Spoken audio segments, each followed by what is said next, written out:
With great happiness, King Santanu welcomed the radiant and youthful Prince Devavrata into his heart and kingdom.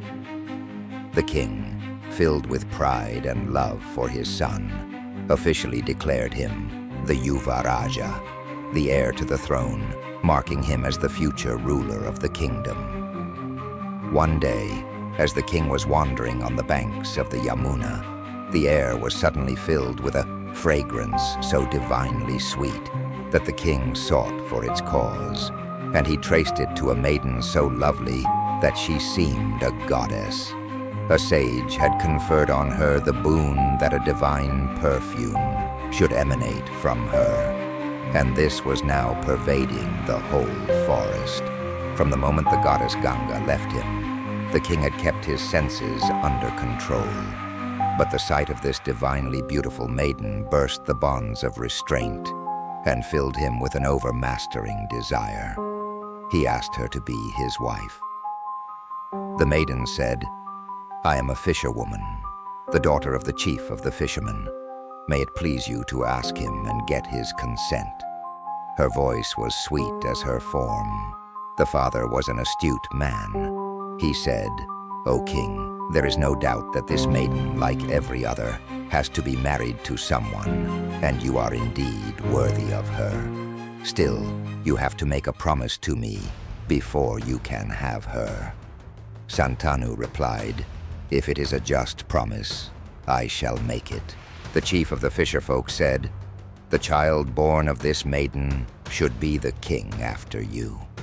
Though almost mad with passion, the king could not make this promise, as it meant setting aside the godlike Devavrata, the son of Ganga, who was entitled to the crown.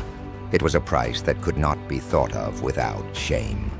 He therefore returned to his capital, Hastinapura, sick with baffled desire. He did not reveal the matter to anyone and languished in silence. One day Devavrata asked his father, "My father, you have all that your heart could wish. Why then are you so unhappy? How is it that you are like one pining away with a secret sorrow?" The king replied, "Dear son, what you say is true. I am indeed tortured with mental pain and anxiety. You are my only son, and you are always preoccupied with military ambitions. Life in the world is uncertain and wars are incessant. If anything untoward befalls you, our family will become extinct. Of course, you are equal to 100 sons. Still, those who are well read in the scriptures say that in this transitory world, having but one son is the same as having no son at all. It is not proper that the perpetuation of our family should depend on a single life. And above all things, I desire the perpetuation of our family. This is the cause of my anguish." The father prevaricated, being ashamed to reveal the whole story to his son.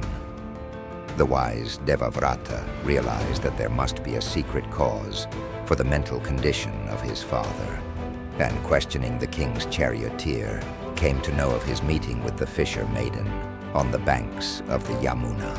He went to the chief of the fishermen and besought his daughter's hand on his father's behalf.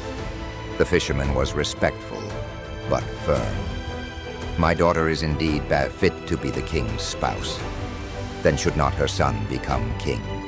But you have been crowned as the heir apparent and will naturally succeed your father. It is this that stands in the way."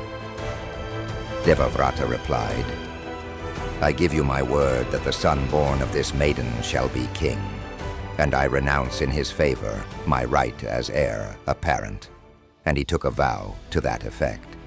The chief of the fishermen said, "O best of the Bharata race, you have done what no one else born of royal blood as you have done till now. You are indeed a hero. You can yourself conduct my daughter to the king, your father. Still, hear with patience these words of mine which I say as the father of the girl. I have no doubt you will keep your word, but how can I hope that the children born of you will renounce their birthright? Your sons will naturally be mighty heroes like you, and will be hard to resist if they seek to seize the kingdom by force. This is the doubt that torments me.